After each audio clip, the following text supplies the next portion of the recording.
Hello everyone. आज हम Pathoma के चैप्टर नंबर 1 और उसका टॉपिक नंबर 1 है। उसका टॉपिक है एट्रोपी। इसका पॉइंट नंबर 1 एक्सप्लेन करता है एट्रोपी क्यों होती है। क्योंकि ऑर्गन का साइज़ डिक्रीज़ हो जाता है और सेल साइज़ डिक्रीज़ होता है और सेल नंबर्स कम होते हैं। ये क्यों होता है? क्योंकि स्ट्रेस जो होता है, जो वर्किंग होती है सेल की, वो डिक्रीज़ होती है। वर्किंग डिक्रीज़ है। जब वर्किंग डिक्रीज़ होगी तो सेल काम करना कम करेगा और उसको साइज़ छोटा हो जाएगा। जब साइज़ छोटा, इसकी काजेज़ देख लेते हैं। कुछ मेजर काजेज़, जैसे मेजर चीज़ें देख लेते हैं। काजेज़ जैसे कि हार्मोन डिक्रीज़ होते हैं। जैसे कि औरतों के अंदर मेनोपॉज,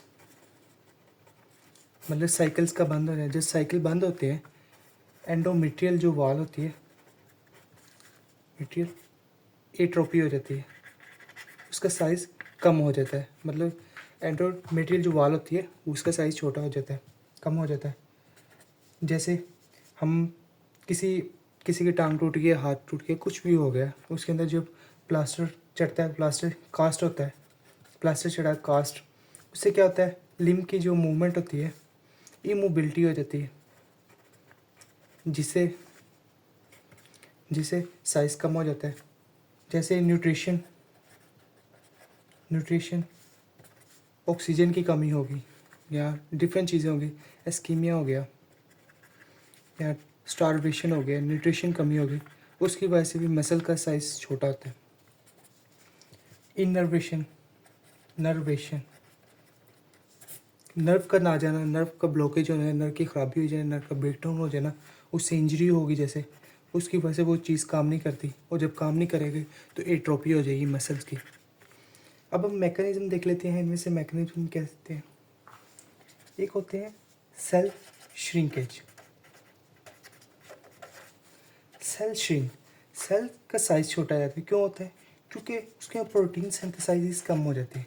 क्योंकि अंदर मेटाबॉलिज्म है, मेटाबॉलिज्म कम हो गया, क्योंकि वर्किंग तो है नहीं। मेटाबॉलिज्म जब कम होगा तो प्रोटीन, अंदर जो चीज़ न्यूट्रिशन चाहिए, प्रोटीन चाहिए बननी है, सारा कुछ उसकी भी कम हो जाती है और ऑर्गेनेलीज भी कम हो जाती है।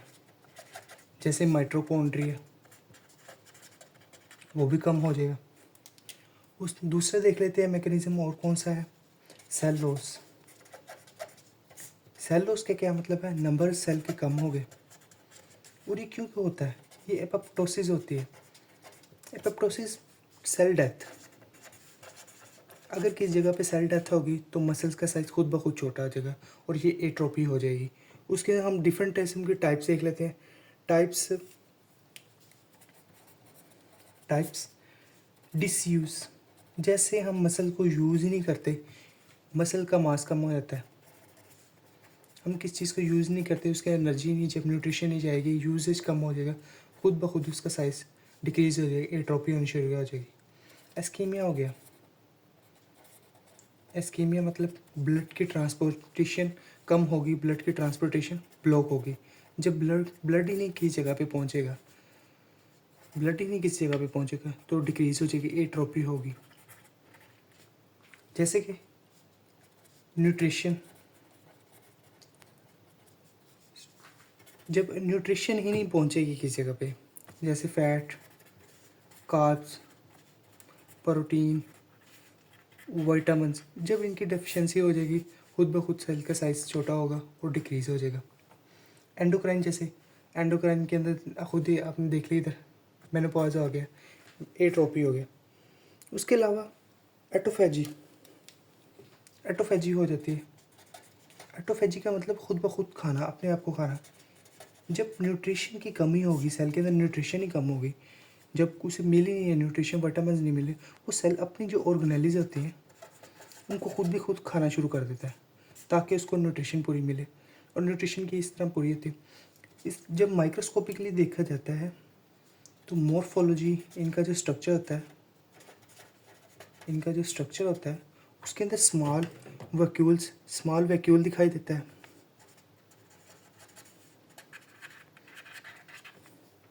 और एटोफेजी दिखाई देती है। ये तो हो गया हमारा फर्स्ट पॉइंट। हम पॉइंट नंबर 2 की बात कर लेते हैं। Point number 2, apoptosis, cell death होना। कैसे डेथ होना? Programme cell death. Programme cell death, जब सेल बहुत ज़्यादा बढ़ जाए या सेल डैमेज हो जाए या कंट्रोल में नहीं है या ज़्यादा हो गए या एनर्जी की कमी होगी, तब ये सेल को ऑर्डर दिया जाता है कि उसकी एपोप्टोसिस हो जाए, उसकी डेथ हो जाए, उसको ख़त्म हो जाए। ये कैसे प्रोसेस होता है? सेल श्रिंक होता है, सेल का साइज श्रिंकेज हो जाता है, स्मॉल हो जाता है। उसके बाद क्रोमेटिन कंडेंस होता है। क्रोमेटिन का साइज होता है वो कम होना शुरू होता है, कंडेंस। इसके अंदर नो इन्फ्लेमेशन होती है और एपोप्टोटिक बॉडी फॉर्मेशन होती है।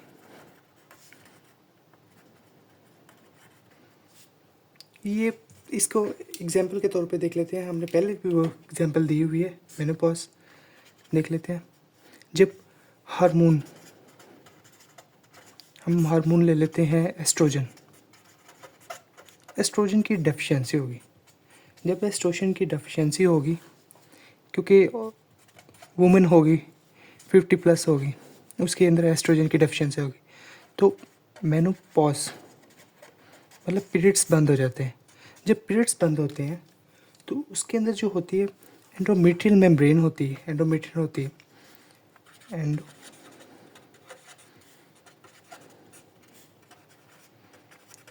वो क्या होती है, उसका साइज डिक्रीज होना शुरू हो जाता है, एट्रोफी हो जाती है। ये तो होगी 2 पॉइंट। हम थर्ड पॉइंट की तरफ जाते हैं। Point C, cell size decrease. ये क्यों होता है? ये प्रोसेस होता है बाय इबिक्विटिन प्रोटियोसोम एट्रोपी। ये हमारा एक सेल है, इसके अंदर बहुत सारे फिलामेंट हैं, माइक्रोट्यूब्यूल है। ये इस सेल के स्ट्रक्चर को बना रहे हैं।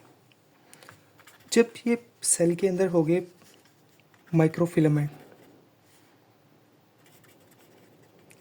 ये सारे मिलके बना रहे हैं इसका स्ट्रक्चर। एक्टिन हो गया जैसे, ये सारे मिलके इसका स्ट्रक्चर बना रहे हैं।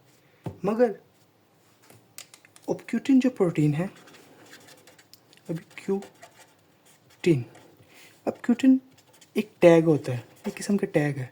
ये टैग समझो इधर लग गया। जब ये टैग इधर लग जाएगा ना, इसका ये वहाँ ही लगता है जहाँ अननीडेड और डिग्रेडेशन करनी होती है, प्रोटीन की टैग ख़त्म करना होता है, वहाँ ये टैग लगता है। ओब्क्यूटिन एक टैग होता है, ये लगता है। जब ये टैग लग गया तो प्रोटियोसोम, प्रोटियोसोम लार्ज प्रोटीन है। क्या? Large protein. ये बाइंड होगी और इसको ब्रेक डाउन कराएगी और पेप्टाइड्स, फैटी एसिड, ये सारे बना देगी। उसका क्या होगा? सेल की इंटीग्रिटी, स्ट्रक्चरल जो इंटीग्रिटी है, स्ट्रक्चरल इंटीग्रिटी है, वो क्या होगा? सेल श्रिंकेज हो जाएगा। सेल का साइज छोटा है, इंटीग्रिटी कम होगी, सेल श्रिंकेज हो जाएगा। ये हम ज़्यादातर देखेंगे जो होते डिसयूज हमारे मसल होते हैं, उनके अंदर ये ज़्यादातर होता है। अब हम देख लेते हैं एटोफेजी। ये इसका ही पॉइंट है, पहले भी मैंने बयान कर दिया यहाँ। ये एटोफेजी फिर भी इधर मैं कर देता हूँ। एटोफेजी होते हैं सेल सेल्फ फिटिंग, खुद को खाता है। क्यों खाता है? इसके अंदर फॉर्म बन जाते हैं ऑटोफेजिक वैक्यूल्स।